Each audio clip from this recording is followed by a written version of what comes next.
Hello guys, welcome to 15th episode of global and Indian affairs.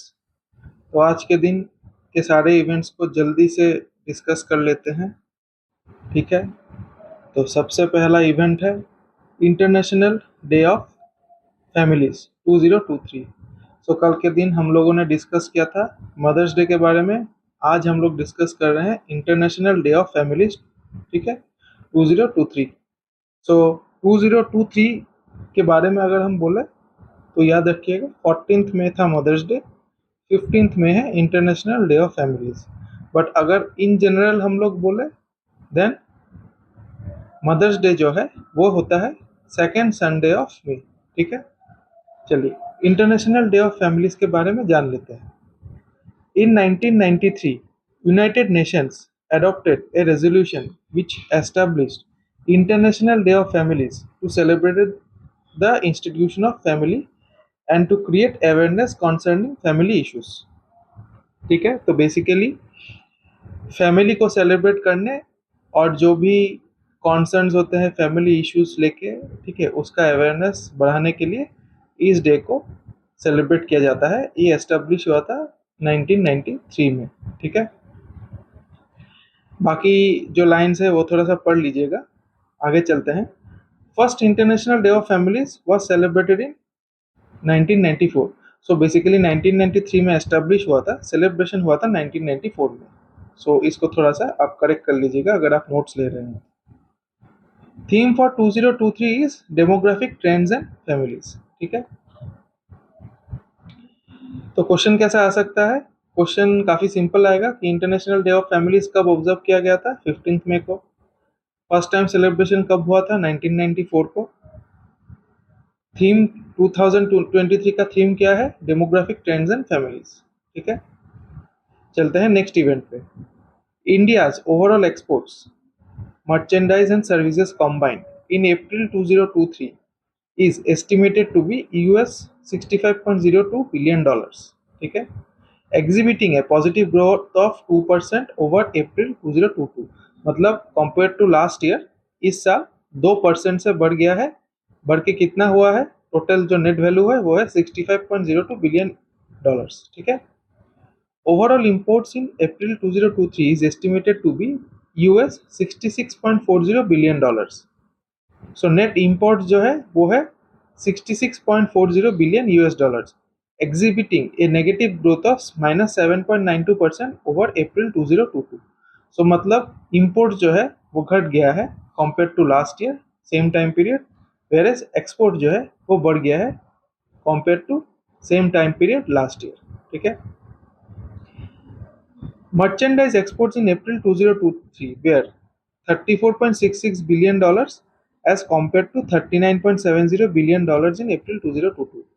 So merchandise exports जो है वो घटा हुआ है, ठीक है, compare to last year. Merchandise imports in April 2023 were 49.90 US dollars as compared to 58.06 billion US dollars in April 2022। Merchandise import जो है वो भी घटा है। ठीक है, so both merchandise exports and imports घटा है।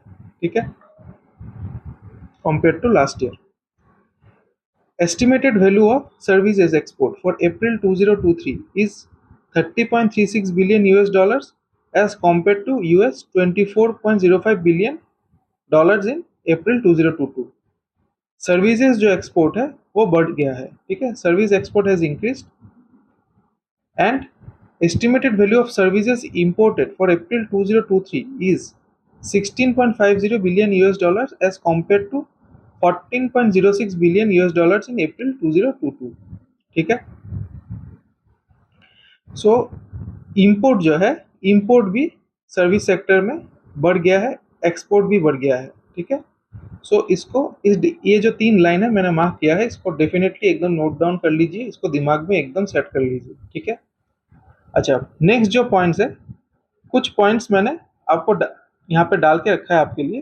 ठीक है, ऐसे आप गो थ्रू कर सकते हैं बट उतना इम्पोर्टेंट नहीं है। ठीक है, ये थोड़ा सा ज़्यादा डिटेल्स में है कि मर्चेंडाइज में क्या क्या सेक्टर्स जो है वो ग्रो किया या क्या क्या सेक्टर्स जो है वो आ, उसमें रिडक्शन देखा गया। ठीक है, या फिर ड्रॉप देखा गया। हाँ, सो वैसे ही सर्विस सेक्टर का भी, सर्विस सेक्टर का ज़्यादा कुछ दिया नहीं है, सर्विस सेक्टर में तो उतना कंपोनेंट्स नहीं होता। तो service exports remain robust and projected to grow at 26.24% during April 2023 as over April 2022। ठीक है, इतना ही है। बट मुझे पहला 3 जो लाइन है वही ज़्यादा इंपॉर्टेंट लग रहा है। ठीक है, अच्छा ये जो है ये है ग्राफ एक्सपोर्ट्स एंड इंपोर्ट्स का। सो यहाँ पे आप देख सकते हैं कि अप्रैल में देखिए 63.75 था टोटल एक्सपोर्ट्स 2022 में, अप्रैल 2023 में 65.02। सो टोटल एक्सपोर्ट जो है वो बढ़ गया है, टोटल इंपोर्ट जो है वो घट गया है। ठीक है, चलिए सो यहाँ से क्वेश्चंस हम बात ही सिंपल, जैसे मैंने बोला कि ये लाइंस जो है यहाँ पे जो डेटा वैल्यू है उसको याद रखना है। तो क्वेश्चंस काफी डायरेक्ट ही होगा, इसको उठाएंगे और आप क्वेश्चन में चिपकाएंगे, बोलेंगे क्या वैल्यू था। ठीक है, आप अगर मेरे वीडियो को फॉलो कर रहे हैं तो ऐसा टाइप का क्वेश्चंस हम ऑलरेडी डिस्कस करते हैं आ रहे हैं। ठीक है, तो क्वेश्चन पैटर्न आपको समझ में आ ही गया होगा। नेक्स्ट इवेंट पे चलते हैं। India and European trade association EFTA states take step towards a new partnership called the trade and economic partnership agreement TEPA. ठीक है, सो इंडिया एंड एफ्टा के बीच में नया ट्रेड एग्रीमेंट या नया पार्टनरशिप साइन किया गया है जिसका नाम है trade and economic partnership agreement. ठीक है, TEPA. EFTA state comprises of Iceland, Liechtenstein, Norway and Switzerland. ठीक है, सो 4 स्टेट्स है एफ्टा में। So European Free Trade Association में कितने स्टेट्स हैं या कितने कंट्रीज हैं? 4 कंट्रीज, ये याद रख लीजिएगा। ठीक है, सो 4 कंट्रीज इन एफ्टा। ठीक है,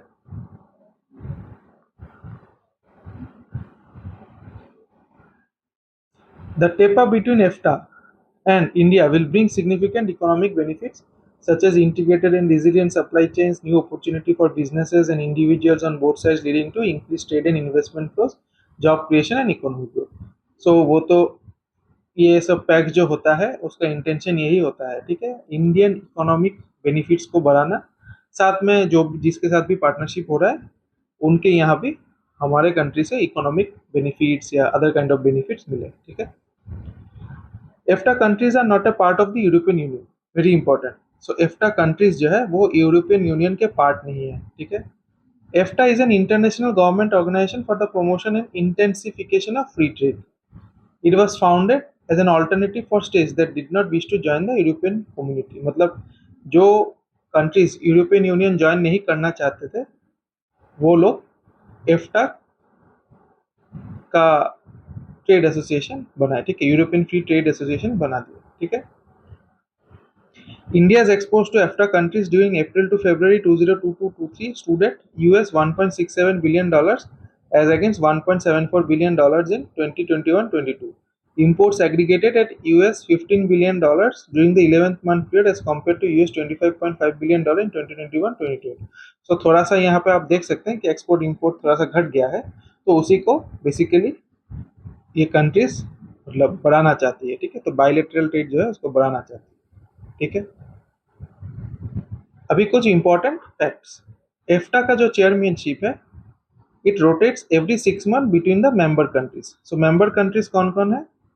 4 कंट्रीज है। ठीक है, Iceland, Liechtenstein, Norway and Switzerland. ठीक है, एफ्टा का अभी जो करंट चेयरमैनशिप है वो है आइसलैंड के पास। ठीक है, एफ्टा का सेक्रेटरी जनरल कौन है? हेनरी गेटास, ये है हेनरी गेटास। एफ्टा का सेक्रेटरीट कहाँ पे है? जेनीवा, स्विट्जरलैंड में। आई मीन सेक्रेटरीट का हेडक्वार्टर कहाँ पे है? जेनीवा, स्विट्जरलैंड में। EFTA was founded on 1960 by Stockholm convention. So ये जो 1960 में स्टॉकहोम कन्वेंशन हुआ था उसमें 7 कंट्रीज, ठीक है 7 कंट्रीज, सो इनिशियली 7 मेंबर्स थे EFTA में। क्या क्या कौन कौन थे members? Austria, Denmark, Norway, Portugal, Sweden, Switzerland and UK. So ये 7 कंट्रीज थे EFTA के मेंबर्स। बट क्या हुआ इवेंचुअली 1995 में Austria, Denmark, Portugal, Sweden and UK इन लोगों ने यूरोपियन यूनियन ज्वाइन कर लिया। ठीक है, तो बच गया कौन? Norway and Switzerland. और बाद में आइसलैंड एंड लिक्टेनस्टीन आके एफ्टा को ज्वाइन किया। ठीक है, अभी वो टाइम पीरियड नहीं मिला कि कहाँ कब इन दो कंट्रीज ने, आइसलैंड और लिechtenstein ने कब ज्वाइन किया, बट इन लोगों ने बाद में ज्वाइन किया था। इनिशियल मेंबर्स में अगर कोई अभी मौजूद है वो है नॉर्वे एंड स्विट्जरलैंड। ठीक है, initial Stockholm convention was superseded by the Vaduz convention. ठीक है, which was signed on 21st June 2001 and entered into force on 1st June 2002। सो पहले स्टॉकहोम कन्वेंशन से सेट हुआ था, बट उसके बाद स्टॉकहोम कन्वेंशन को रिप्लेस करके वेड्यूस कन्वेंशन को साइन किया गया था। ठीक है, ये है एफ्टा का लोगो। ठीक है, अच्छा, यहाँ पे 4 कंट्रीज है, 4 कंट्रीज के कैपिटल थोड़ा डिस्कस कर लेते हैं। ठीक है, आइसलैंड का कैपिटल है रेकजाविक, लिechtenstein का कैपिटल है आपका वाडूस। ठीक है, नॉर्वे का कैपिटल है ओस्लो एंड स्विट्जरलैंड का कैपिटल है जेनीवा। ठीक है, तो चलिए आगे बढ़ते हैं। आगे क्या है,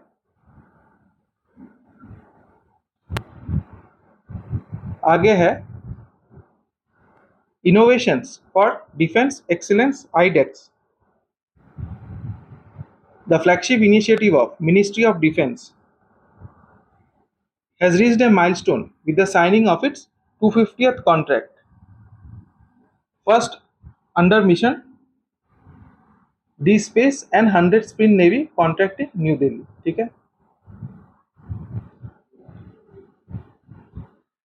so innovations for defense excellence flagship initiative of Ministry of Defense has reached a milestone with the signing of its 250th contract, first under mission Defense Space and 100 Spin Navy contract in New Delhi। ठीक है, the IDEX framework was launched by Prime Minister in 2018 with the objective to provide the platform of co-creation and co-development in the defense sector.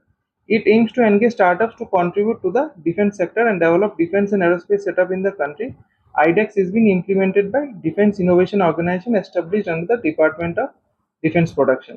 तो इसमें 2 question आ सकता है। एक तो है कि जो IDEX है वो किस मिनिस्ट्री का फ्लैगशिप इनिशिएटिव है। ठीक है, वो है मिनिस्ट्री ऑफ डिफेंस। ठीक है, एंड दूसरा है कि आईडेक्स फ्रेमवर्क को किसने लॉन्च किया था, 2000 कब लॉन्च हुआ था, 2018 में। ठीक है, तो ये 2 पॉइंट्स थोड़ा सा याद रख लीजिएगा। वैसे ये काफ़ी, मुझे नहीं लगता मतलब इतना खास कुछ इम्पोर्टेंट है, बट देन याद रखने में क्या हर्ज है। अच्छा, एक चीज़ मैं आपको बता दूं, यहाँ पे स्विट्जरलैंड का कैपिटल मैंने बाई चांस गलत बोल दिया, जेनीवा बोल दिया। स्विट्जरलैंड का कैपिटल है बर्न। ठीक है, मैं काम करता हूँ, यहाँ पे लिख देता हूँ।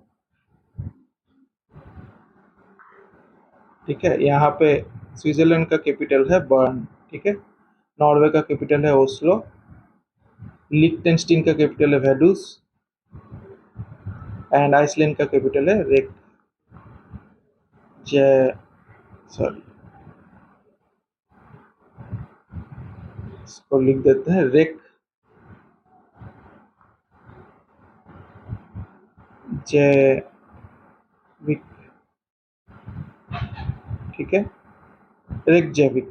ठीक है, आप थोड़ा सा गूगल में सर्च करके स्पेलिंग देख लीजिएगा अगर यहाँ से समझ में नहीं आ रहा है। ठीक है, चलिए बढ़ते हैं अगले इवेंट पे।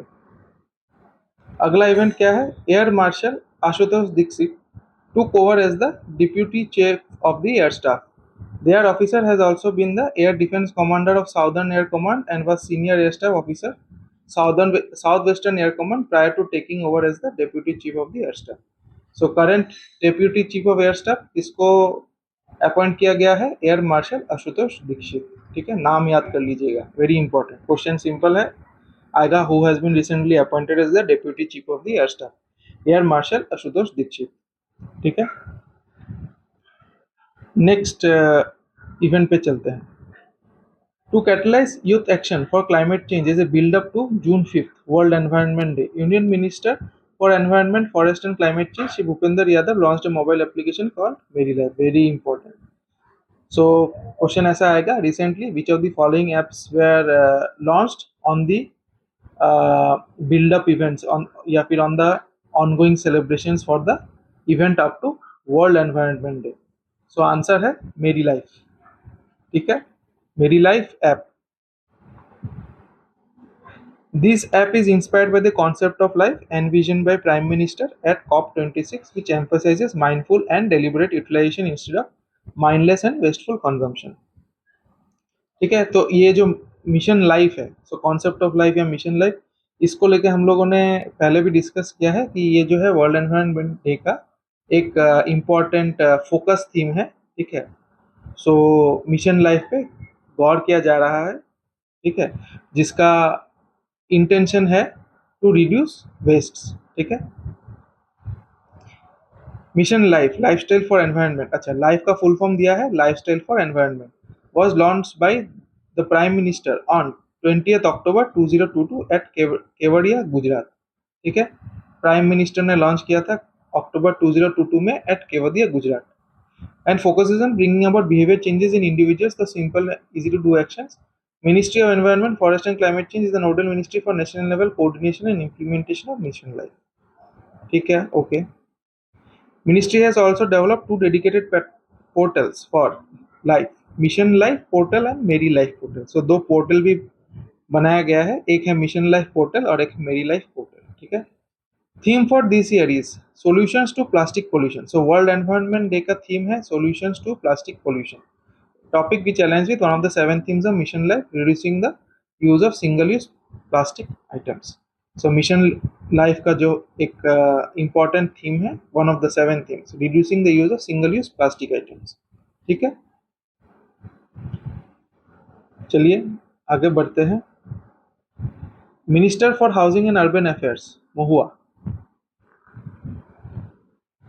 Shri Hardeep S Puri launch MoHUA's mega campaign Meri life Mera Swachh शहर। सो ये मेरी लाइफ मेरा स्वच्छ शहर जो है, ये भी और एक इवेंट है जो कि फोकस्ड है on the world environment day celebrations. ठीक है, सो क्वेश्चन सिंपल है, क्या आ सकता है, which of the following ministries recently launch the campaign Meri life Mera Swachh Shahar. ठीक है, so ministry for housing and urban affairs MoHUA. ठीक है, campaign focuses on RRR of waste management, मतलब reduce reuse and recycle. So ये आरआरआर जो है वो movie के बारे में नहीं बोल रहे हैं, इसका मतलब है triple R of waste management, reduce reuse and recycle. ठीक है, अच्छा इस कैंपेन के बेसिस पे या फिर अंतर्गत, ठीक है, कुछ रिड्यूस रीयूज रिसाइकल सेंटर्स भी खुला जाएगा नेशन वाइड स्टार्टिंग 20th में। ठीक है, सो 20th स्टार्टिंग 20th में ये जो थीम है बेसिकली, ठीक है, थीम नहीं या फिर फोकस पॉइंट है जो, ठीक है, triple Rs of waste management, तो इसके ऊपर सेंटर्स खोला जाएगा नेशन वाइड। ठीक है, ऑन 20th में 2023। सो क्वेश्चन ऐसा आ सकता है कि recently it was declared by the Minister for Housing and Urban Affairs that RRR centers will be launched nationwide on, ठीक है, डैश और या फिर बाय बीच of the following dates by 20th में। ठीक है, नेक्स्ट इवेंट पे चलते हैं। The Gram Vikas Yojana distribution programme under chairman of the Khadi and village industries commission Shri Manoj Kumar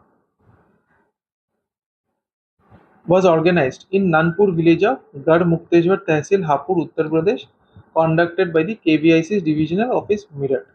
ठीक है, सो क्वेश्चन काफी डायरेक्ट आएगा कि ग्राम विकास योजना डिस्ट्रीब्यूशन प्रोग्राम कौन से स्टेट में रिसेंटली ऑब्जर्व किया गया था या फिर कौन से सिटी में, हापुड़ उत्तर प्रदेश। ठीक है, in this program as part of the honey mission 30 beekeepers were provided with 300 bee boxes and bee colonies under the Kumar Shakhtikaran scheme। 100 potters were given electric pottery wheels and 75 leather artisans were provided with footwear repairing toolkits।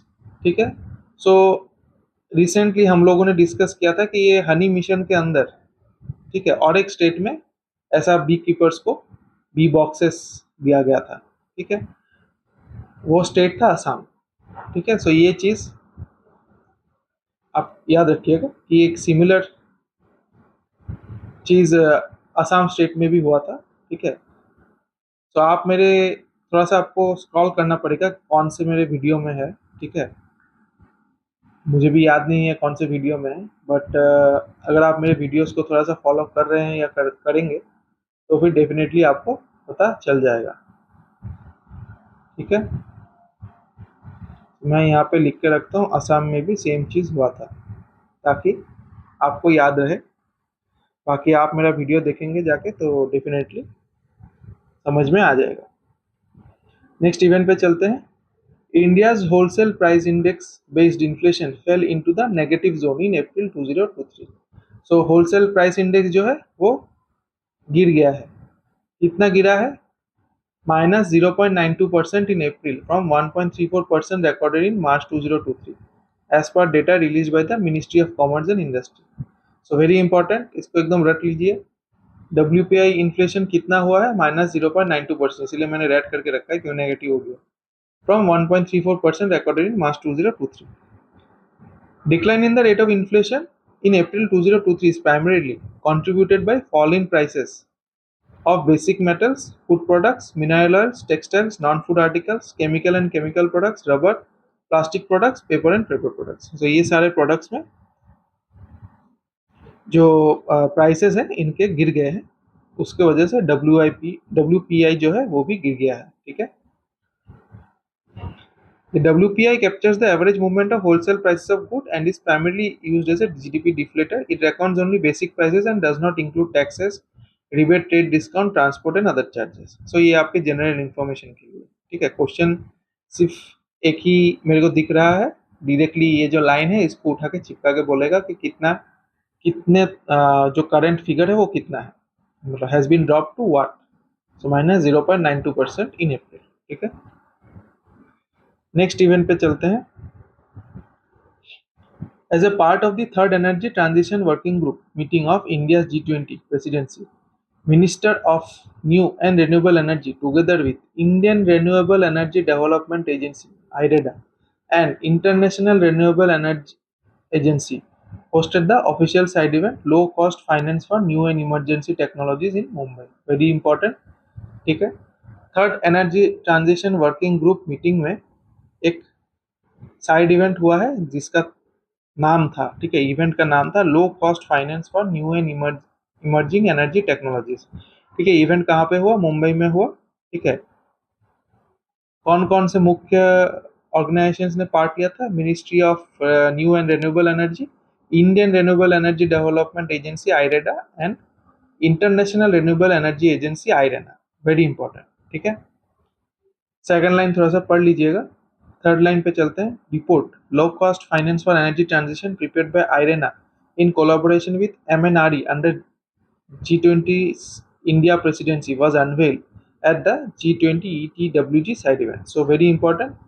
So question आ सकता है कि the low cost finance for energy transition report which was unveiled at the third energy transition working group meeting in Mumbai was prepared by IRENA, ठीक है, international renewable energy agency. Very important. Fourth line थोड़ा सा पढ़ लीजिएगा, उतना important नहीं है।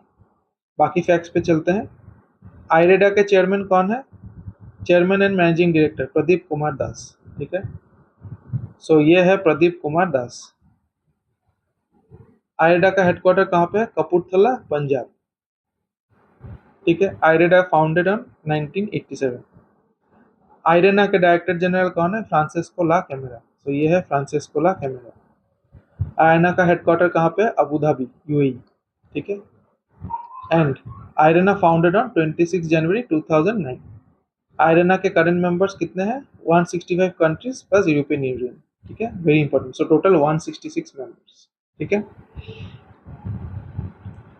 ये है आयरना का लोगो, ये है आयरना का लोगो। ओके, नेक्स्ट इवेंट पे चलते हैं।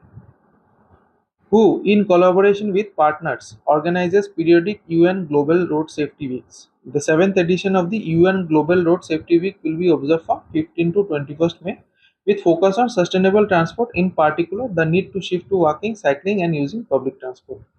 So very important, UN Global Road Safety Week कब ऑब्जर्व किया जाएगा 15 टू 21 मई। ठीक है, क्वेश्चन ऐसा भी आ सकता है कि ग्लोबल रोड सेफ्टी वीक कौन सा ऑर्गेनाइजेशन ऑर्गेनाइज करता है? यूएन।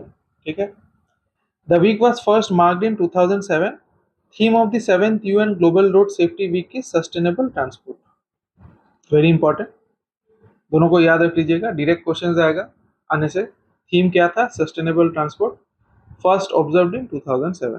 ठीक है, third line again very important, UN's global plan for the decade of action for road safety 2021 to 2030 reflects an ambitious target to reduce road traffic deaths and injuries by 50% by 2030। so ये line उठा के चिपका देगा, बोलेगा road traffic deaths and injuries by dash by 2030, so 50%। According to a report released by technology provider Bosch during the eve, India is the number one in the world in road accidents। तो देखिए, India में सबसे ज़्यादा road accidents होता है। ठीक है, सो आप अगर गाड़ी, स्कूटर, साइकिल कुछ भी चलाते हैं तो संभाल के चलाइएगा, एकदम साइड साइड से चलाइएगा। ठीक है, most vehicles involve in crashes in India are passenger cars followed by motorcycles, trucks and buses. Okay, अच्छा बाकी एक दो तीन, ये तीन लाइन जो है थोड़ा सा पढ़ लीजिएगा। मेरे को ये पहला 4 पॉइंट्स ही इंपॉर्टेंट लग रहा है। एक क्वेश्चन आ सकता है कि according to a report release by technology provider Bosch, ठीक है, on the UN global road safety week, which of the following countries is the number world in road accidents? वो है इंडिया। ठीक है, चलते हैं नेक्स्ट इवेंट पे। Pranit Bhupala became the 82nd Indian chess master after a win over American GM Hans, GM मतलब Grandmaster, Hans Niemann in the penultimate round of the 2023 Baku Open। 2023 Baku open जो हुआ था, ठीक है, एक chess championship है। उसमें प्रणीत भूपाला जो है, he became the 82nd Indian chess grand master. ये जो ग्रैंड मास्टर का खिताब है उन्होंने जीत लिया। ठीक है, बट इवेंट को नहीं जीता, ये खिताब जीता है। ठीक है, बेसिकली खिताब जीतने के लिए जो भी क्वालिफिकेशंस अचीव करने होते हैं उन्होंने अचीव कर लिया। ठीक है, Pranit, however, lost his final round battle against fellow Indian GM Luke Mendonca, who was ultimately crowned the tournament champion। So, 2023 Baku open chess championship किसने जीता? Luke Mendonca. Grand master title किसको मिला? 82nd Indian to get the chess grand master title, Praneeth Bhupala. ठीक है, ये है प्रणीत भूपाला, ये है ल्यूक मेंडोनका। ठीक है, जो ये ल्यूक मेंडोन का है वो ब्रांड एम्बेसडर ऑफ जेनो एंड माइक्रोसेंस ही है। जेनो एंड माइक्रोसेंस दो कंपनीज है। ठीक है, अभी जेनो का तो लग रहा है मुझे ये फार्मास्यूटिकल कंपनी है, बट मैं थोड़ा सा क्लियर नहीं हूँ, बिकॉज ये सब छोटा छोटा न्यूज होता है ना, ये सब ठीक से ना कहीं पे मिलता नहीं है, पब्लिश नहीं होता है। ठीक है, तो जेनो का मुझे लग रहा है ये फार्मास्यूटिकल कंपनी है, एंड माइक्रोसेंस जो है वो एक टेक कंपनी है। ठीक है, नेक्स्ट इवेंट पे चलते हैं। पसांग दवा Sherpa, a Nepali Sherpa guide, climbed Mount Everest for the 26th time। He stood atop the 8,849 meter peak, sharing the record number of summits with कामी रीता शेरपा। ठीक है, अभी कामी रीता शेरपा जो है वो एक रिकॉर्ड होल्डर है जिन्होंने 26 बार ऑलरेडी माउंट एवरेस्ट को क्लाइंब कर लिया है। वो भी एक गाइड है। ठीक है, अभी आई थिंक 27th अटेम्प्ट उनका चल रहा है। ठीक है, और पसांग दवा शेरपा जो है उन्होंने भी 26 टाइम्स क्लाइंब कर लिया है, इक्वेटिंग द रिकॉर्ड विद कामी रीता शेरपा। ये है पसांग दवा शेरपा। नेक्स्ट चलते हैं।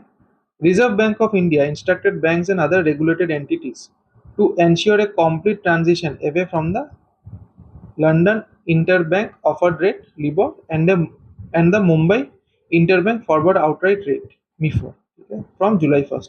ये दोनों जो रेट है ये अभी इंडियन गवर्नमेंट और यूज नहीं करेगी, मतलब आरबीआई जो है और यूज नहीं करेगी। ठीक है, ये सब जो है इंटरनेशनल बैंक्स के साथ, लंदन इंटरबैंक ऑफर रेट जो है इंटरनेशनल बैंक्स के साथ ट्रांजेक्शन में, ठीक है, यूज होता है, और Mumbai interbank forward out rate जो है सिमिलरली डोमेस्टिक में यूज होता है। ठीक है, Banks in India have already been encouraged to undertake transactions using widely accepted alternate reference rates since December 2021, primarily the secured overnight financing rate. So LIBOR और मीफोर के जगह भी secured overnight financing rate use होगा, ठीक है। ये secured overnight financing rate जो है ये बेसिकली यूएस बेस्ड है, ठीक है। So SOFR is a new benchmark USD rate and ARRC is working with the industry to transition to SOFR from LIBOR by 30th June 2023, ठीक है। तो question एक आ सकता है कि SOFR कौन सा कंट्री का बेस्ड रेपो फाइनेंसिंग रेट है। सो यूएस, ठीक है। सो ये फेडरल रिजर्व जो है उन्होंने रेकमेंड किया है या उन्होंने ये सेट किया है, ठीक है, as a part of the alternative reference rates, ठीक है, as a part of the alternate reference rates committee. तो कमिटी बना है उसको डिस्कस करने के लिए। एआरआर के अंदर एसओएफआर आ जाता है, ठीक है। चलिए आज का कुछ क्वेश्चंस ट्राई कर लेते हैं जल्दी से।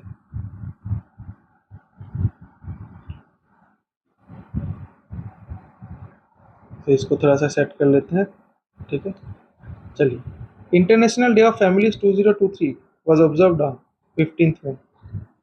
Reserve Bank of India instructed banks and other regulated entities to ensure a complete transition away from the LIBOR-MIBOR and encourage to undertake transactions using widely accepted ARR, SOFR। सी में कुछ डाला नहीं है तो मिस हो गया मेरे से, सॉरी माफ कीजिएगा। बट एनीवे हमारा आंसर होगा, so depending on the options यहाँ पे बोथ ए एंड बी, ठीक है। सो ARR एंड SOFR, ठीक है। Who among the following recently won the 2023 Baku Open Chess Championship?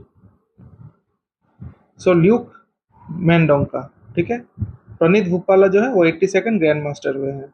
According to a data release by the ministry of commerce and industry, the annual rate of WPI inflation drop और gain in April 2023 from 1.34% recorded in March 2023। So drop हुआ था, सो -0.92%, ठीक है। Who among the following recently created the record of scaling Mount Everest the 26th time? Pasang दावा शेरपा। सो पसांग दावा Sherpa recently ये record को create किए हैं, ठीक है। According to the recently released India's export and imports data, merchandise and services combined, India's overall exports in April 2023 is estimated to be 65.02 billion US dollars, ठीक है। How many countries comprise the European Free Trade Association? 4 countries. EFTA Secretariat headquarter is located in which of the following cities? Secretariat जो है वो Geneva में है, ठीक है।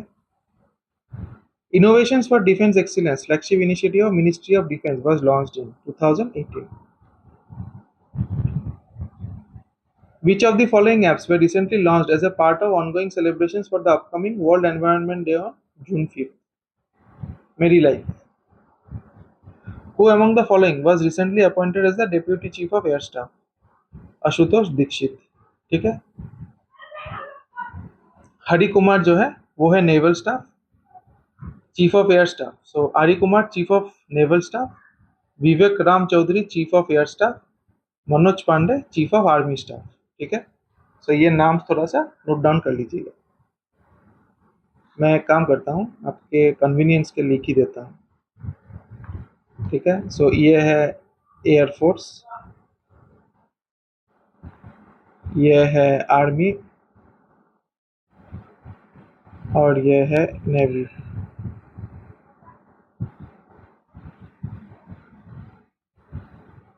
देखिए प्रॉब्लम दे रहा है, थोड़ा सा होल्ड कीजिए।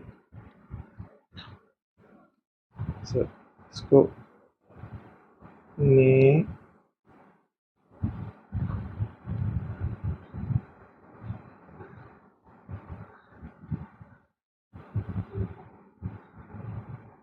ठीक है, नेवी हो गया। चलिए बाकी क्वेश्चंस ट्राई कर लेते हैं।